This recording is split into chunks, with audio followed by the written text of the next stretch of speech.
So, why sniff? Oo nga naman eh, no? Alam mo, may nabasa akong nag-comment dyan sa akin last time.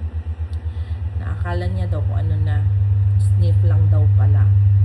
Alam niyo, yung mga nurses working at sniff, huwag niyo silang nilalang lang kasi I admire them kasi they have to take care of many residents kahit na mag-isa lang sila. Like a friend of mine, he's working at sniff, taking care of 60 residents. Imagine that. May kakilala din ako na 30, 45, may mga trach, may mga G-tube, IV antibiotics, may wound care. So, I don't think na parang deserve nila yung word na lang na sa sniff ka lang nag-work. No, it's still it's a skilled nursing facility. So, huwag mo silang nilalang lang kasi working at sniff is a very challenging job. Okay? So, bakit nga ba ako nag-sniff?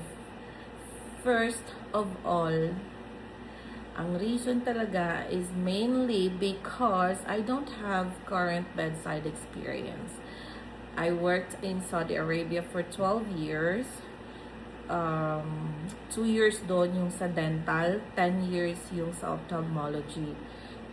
That time, when I started my US application, I was advised by my agency to go back to bedside. But then, going back to bedside wasn't my choice, wasn't my option at that time. Kasi, ilang taon na ako noon, I think I was 35 na nag-apply ako sa agency. So, parang inisip ko 2 years parang hindi ko kaya umuwi ng Pilipinas kasi tas mag-work ng bedside. This is for me kasi knowing na yung sasahurin ko dun sa Pilipinas parang hindi ko kaya. Hindi naman ako rich kid. Unlike sa Saudi, kahit sa clinic kami nag-work, malaki ang sinasahod namin. Tas free yung accommodation namin, free yung transportation, free yung license renewal, basta lahat free except lang sa food. Tapos kung i-compare ko siya sa Pinas, na uuwi ako para mag-bedside ulit, hindi ko kaya. Hindi ko kaya talaga.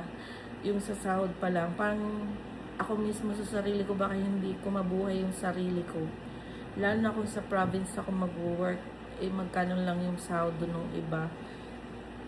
Hindi sa pag-aano, pero that's the reality in the Philippines. Pagdating sa sahod ng mga nurses, yung pagod ka na sa work, pero yung sahod, mababa talaga. So, I told my agency, I'm not going back to bedside. So, sabi sa akin nun ng may-ari ng agency na, ikaw kung kaya ko daw ba yung mag-work sa sniff kasi nga mahirap sa sniff, sabi niya ganun, kung wala kang bedside. Baka daw mahirapan ako kung wala akong current bedside, sabi niya ganun. Pero kung kaya ko naman daw, okay lang din naman na hindi ako bumalik ng bedside.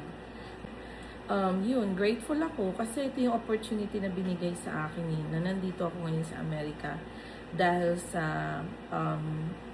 sniff deployment. Actually, after mo sa sniff, pwede ka na mag-transfer sa hospital. Kino-consider nilang experience yun kasi nga heavy din ang workload sa sniff. So, after ng contract mo with the agency, pwede ka kung gusto mong bumalik ng bedside, tatanggapin ka nila dito. Kasi ganun yung iba, ganun yung ginagawa ng iba. Yung mga fresh grad dito, nag-start sila sa sniff yung iba. Kasi may ibang hospital, hindi sila tinatanggap pag fresh grad. May kasama ako sa work, ganun So, nag-work siya ngayon sa sniff, tas after ng mga 1 year yata or 2 years, punta siya sa hospital, mag-apply siya doon. Ganun. At saka, yung contract ko sa agency is 3 years, pero kinakalculate nila ng duty hours, including na doon ng overtime. Sa SNF, sa ano nga ng workload, so may mga overtime. Kasama yun siya. So, yung instead na 3 years yung contract ko, malapit ko na siya matapos. Kasi magto 2 years na ako ngayong November eh. Tapos ilang hours na lang yung i-duty ko. So, wala pang 3 years, tapos ko na yung contract ko. That's the good thing about it. At saka, hindi man ako nakapag-bedside nun. Kung sa SNF, natututunan ko yung mga bagay-bagay na hindi ko nagagawa dati. Kasi nga, hindi ako nag-duty recently sa hospital. At saka alam niyo ba, tayong mga Pinoy, we graduated from different schools sa Philippines. Pero, alam niyo, pag nagsama tayo sa isang lugar, magpunta tayo sa isang lugar, kahit na hindi tayo magkakatulad ng kung saan tayo nag-graduate noon, parang iisa lang yung knowledge natin, iisa yung training. Kasi iba yung training sa atin, yung education din. Kaya, iba pa rin, ang Pinoy napaka-resilient niyan, hardworking. Tapos, mabilis tayo matuto, di ba? Yun yung ganun yung Pilipino. So, yun yung pinapanghawakan ko. So, hanggang dito na lang. Ingat